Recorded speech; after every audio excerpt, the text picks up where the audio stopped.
Hey, this is Giles, and I'm going to give you a brief introduction to how to use the iMS-20 from Korg, which is an iPad app. It sounds pretty good.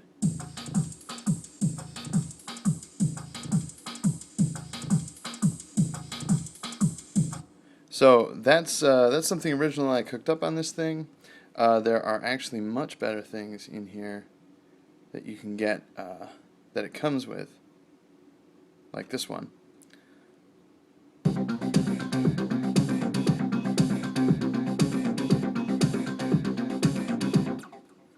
And the thing to do is open those up. Oh, stop annoying me. And explore them so that you can figure out how stuff works. So I'm going to take you on a brief tour of how this thing works. Whoops, that's not what I meant to do. So this down here is the synthesizer. This up here is the sequencer. We'll get to those in a second. This is the synth area. This is the song/pattern area. This is the drums area. And this is the mixer. So let me show you the mixer, the basics of it. Say we want to do just a solo so we only hear the bass drum. Say we want to add the snare. Now you notice we've got an effect on the snare, but we can take it off. And I'll just make that obvious so that you can tell what it's doing.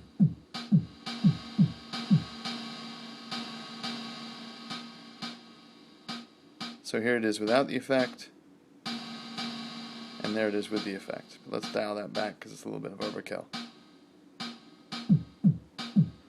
So, and if we add in the hats,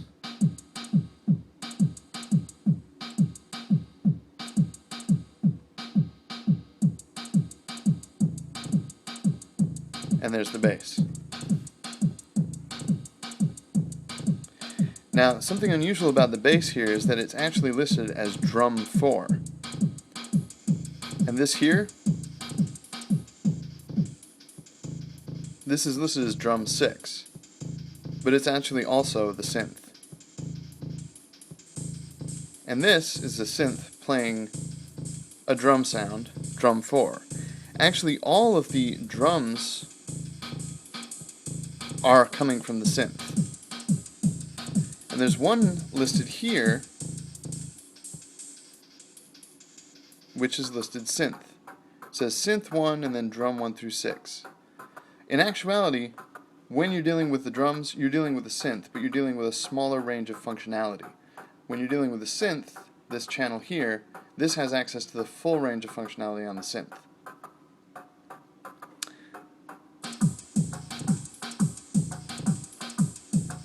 Now, if you want to know more about how that works, let's look at the bass here.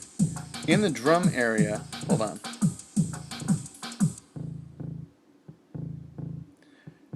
In the drum area, you have a standard grid. This is used very, very frequently in drum machines, which allows you to specify on what beats you hear the bass. And here you have, it's on this beat, and this one. And you can hear there's just a tiny click here, whereas these notes are bigger. Now the key to that is, these are just keys into the sequence that you have on the drum, which is actually a synth. And you can get to that by clicking Seek Edit. And here you have just the sequencer section, which you may remember from here. Right? This is the sequencer. If you're in the drums and you click Seek Edit, you get just the sequencer. Now, the sequencer has a standard sort of, buttons that say play on this beat, but it also has volume. If you turn down the volume on a beat that it's supposed to play on, you'll wonder why it isn't playing on that beat. It's kind of an odd design, to be honest with you. It's a little counterintuitive. Now another thing that you can do is change the pan. Now, I don't do that on this, but if we go back to the mixer, this sound is changing its pan quite a bit. It goes back and forth between the two channels. And if you go volume pan over here, you can see that these settings change by beat, and that's what pans it across the left and the right stereo channels. Now, this one is kind of interesting actually, because what I did to create it is I went into Sound Edit, and in the synthesizer you have access to a range of parameters that allow you to change the sound. This right here, this section here, is one of the most powerful sections. It's the filters. There's a high pass filter and a low pass filter. So if I take this, I basically turn that hi-hat into a snare or a clap. If I take it back up, it becomes a hi-hat again. And I can change the Q, or the frequency resonance, which they call peak here. And it also has a low-pass filter, although typically with a sound like this, you want the low-pass filter all the way open. And this doesn't do that much there. But what I can do, let's go back here, excuse me, and we'll switch to the bass.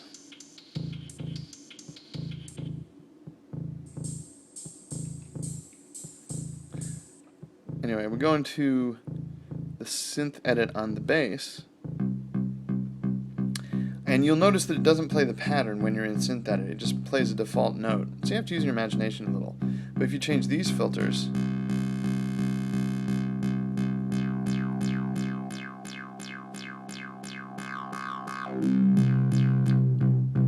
you can get a radically different sound pretty quickly. See, that's a more aggressive bass.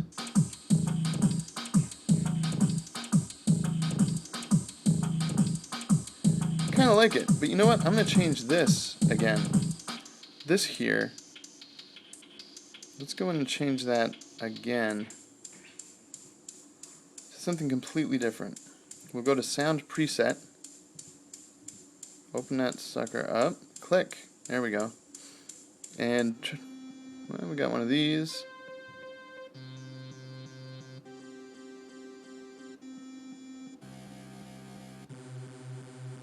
That sounds kind of fun. So let's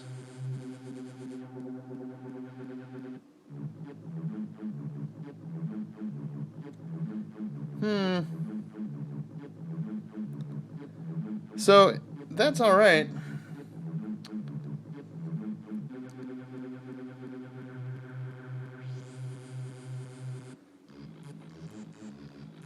But it actually exposes the simplicity of this melody. And that's what this is here. Now the way you do melody is kind of interesting. You click note, little red light tells you that you're in the note section. And this here actually represents pitch. This knob, this row of knobs represents pitch. And this down here represents octave. But let's move everything to like C, just to mess with people.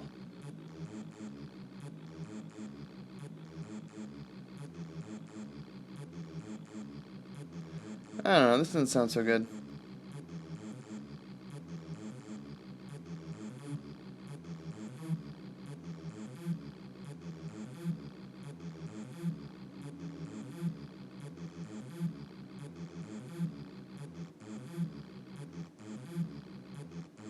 We can change the gate.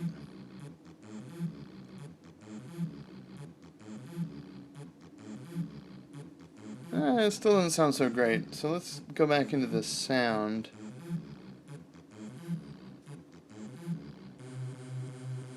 Let's see what else we can do.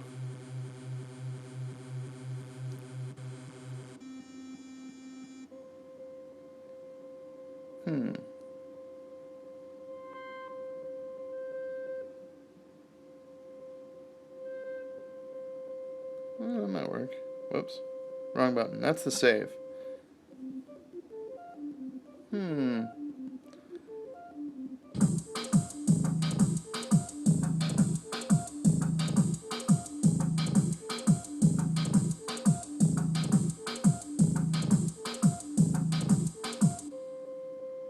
don't know. I might just switch back to a drum sound.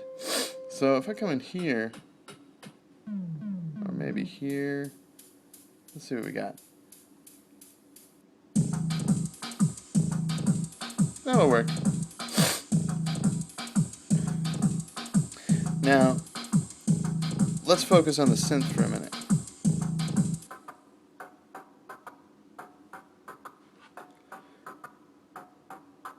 As usual, if we change these,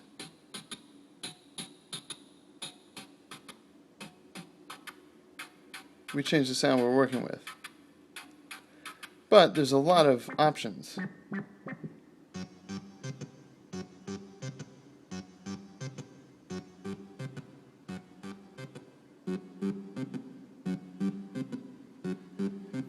Now you'll notice that where these guys before had just 2 buttons, this has 4. The extra 4 are parameters and voltage. I don't even know what voltage does, but parameter allows you to modify these parameters down here, such as the VCF high-pass filter. So let's just find that. Okay, so here's the cutoff. Perfect. So this now controls filter cutoff.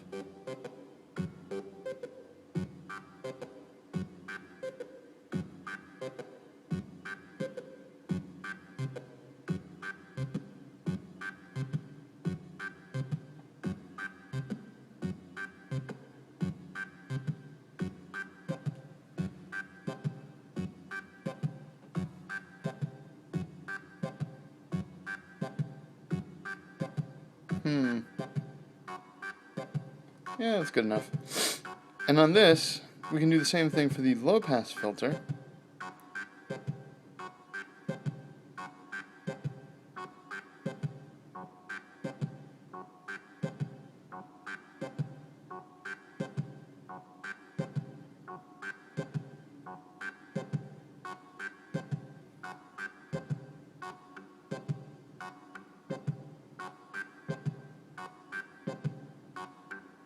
Actually, I'd rather move the peak.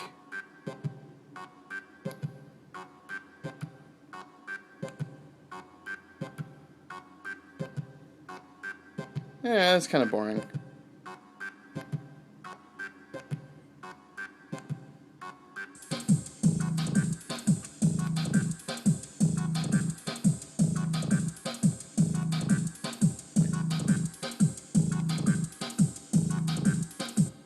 Anyway, you get the idea.